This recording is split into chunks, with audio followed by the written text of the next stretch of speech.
नमस्कार दोस्तों, आज हम आपके लिए लेकर आए हैं जितिया व्रत की कथा। एक समय की बात है, नर्मदा नदी के पास कंचनवटी नाम का एक नगर था। नदी की पश्चिम दिशा में मरुभूमि थी, जिसे बालूहट्टा कहा जाता था। वहाँ विशाल पाकड़ का एक पेड़ था। उस पेड़ पर चील रहती थी और उस पेड़ के नीचे एक खोखर था, उसमें सियारन रहती थी। चील और सियारन में गहरी दोस्ती थी। एक बार दोनों ने मिलकर कुछ स्त्रियों को जितिया व्रत करते हुए देखा। तब उन्होंने यह व्रत करने का संकल्प लिया। फिर दोनों ने भगवान जीतवाहन की पूजा करने के लिए निर्जला व्रत रखा।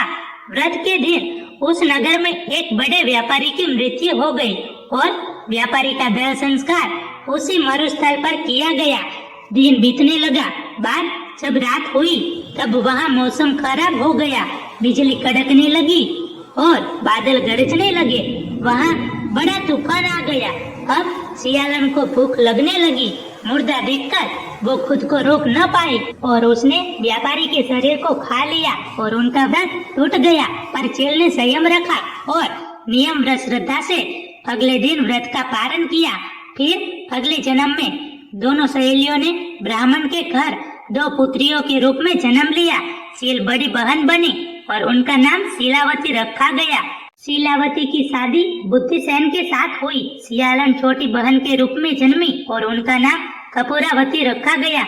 उनकी शादी नगर के राजा मलाई केतु से हुई।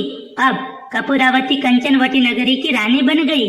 भगवान जीतवाहन के आशीर्वाद से शीलावती के 7 पुत्र हुए, पर कपूरावती के सभी बच्चे जन्म लेते ही मर जाते थे।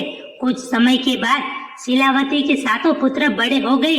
वे सभी राजा के दरबार में काम करने लगे। कपूरावती के मन में उन्हें देखकर ईर्ष्या की भावना आ गई और उसने राजा के कहकर शीलावती के सभी पुत्रों के सर कटवा दिए और उन्हें 7 नए बर्तन मंगवाकर उसमें रख दिया और लाल कपड़े ढककर शीलावती के पास भिजवा दिया। यह देखकर भगवान जीतवाहन ने मिट्टी के 7 भाइयों के सिर बनाए और सभी के सिर को उनके धड़ से जोड़कर उन पर अमृत छिड़क दिया, जिससे सभी में जान आ गई और शीलावती के 7 पुत्र जिंदा हो गए और अपने घर लौट आए। जो कटे हुए सिर रानी ने भेजे थे वो फल बन गए। दूसरी ओर रानी कपूरावती शीलावती के घर से पुत्रों की मृत्यु के समाचार सुनने के लिए व्याकुल थी। जब बहुत देर तक कोई समाचार नहीं आया तो कपूरावती स्वयं ही बड़ी बहन के घर चली गई। वहाँ सबको जिंदा और खुश देखकर वो बेहोश हो गई। जब उसे होश आया तो उसने सारी बात उनकी बहन को बता दी। उसे अपनी गलती का पछतावा हो रहा था। भगवान जीतवाहन की कृपा से शीलावती के पूर्व जन्म की बातें याद आ गई।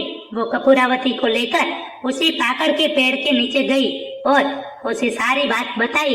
यह सुनकर कपूरावती उसी समय मृत्यु प्राप्त हुई। जब राजा को यह खबर मिली तो उसने उसी जगह पर पाकड़ के पेड़ के नीचे कपूरावती का दाह संस्कार कर दिया। जीवित पुत्री का व्रत की दूसरी कथा। इस कथा के अनुसार गंधर्वों के एक राजकुमार थे।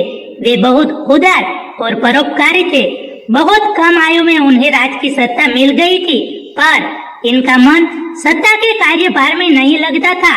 ऐसे में वे अपना राज्य छोड़कर अपने पिता की सेवा करने के लिए वन को चले गए।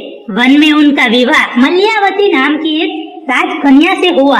एक दिन जब वह जीतवाहन देव वन में भ्रमण करते थे, तब उन्होंने एक वृद्ध महिला को वन में विलाप करते हुए देखा। उस महिला का दुख देखकर उनको रहा नहीं गया और उन्होंने वृद्ध को विलाप करने का कारण पूछा। इस पर उस स्त्री ने बताया, मैं एक नागवंश की स्त्री हूँ और मेरा एक ही पुत्र है। पक्षीराज गरुड़ के सामने प्रतिदिन खाने के लिए एक नाग सौंपने की प्रतिज्ञा हुई है, जिसके अनुसार आज मेरे पुत्र शंखचूड़ को भेजने का दिन है। वो मेरा इकलौता पुत्र है। अगर मेरे इकलौते पुत्र की बलि चढ़ गई तो मैं किसके सहारे अपना जीवन व्यतीत करूंगी। यह सुनकर राजकुमार के दिल में पसीद उठा और उन्होंने कहा, मैं आपके पुत्र की प्राण की रक्षा करूंगा। ऐसा कहकर उन्होंने स्वयं को लाल कपड़े में ढककर वह खुद शिला पर जाकर लेट गए। पक्षीराज गरुड़ वहां पहुँचे। लाल कपड़े में लपेटे हुए जीतवाहन को अपने पंजे में दबाकर पहाड़ के शिखर पर जाकर बैठ गए। पक्षीराज गरुड़ यह देखकर आश्चर्य में पड़ गया कि उन्होंने जिसे अपने चंगुल में फंसाया है उसके आंख में आंसू नहीं है और मुंह से आ तक नहीं निकल रही। ऐसा पहले कभी नहीं हुआ। आखिर राजकुमार को गरुड़ ने उनका परिचय पूछा। गरुड़ जी ने पूछने पर उस वृद्ध महिला से हुई सारी बात बता दी। पक्षीराज गरुड़ हैरान हो गए। उन्हें इस बात का आश्चर्य हो रहा था कि कोई किसी की मदद के लिए कैसे अपनी जान की कुर्बानी दे सकता है। गरुड़ उनकी बहादुरी को देखकर बहुत प्रसन्न हुए और राजकुमार को जीवन दान दे दिया। साथ ही उन्होंने भविष्य में नागों की बलि न लेने की बात कही। इस प्रकार एक माँ के पुत्र की रक्षा हुई। मान्यता है कि तब से पुत्र की रक्षा के लिए जीवित पुत्री का व्रत रखा जाता है।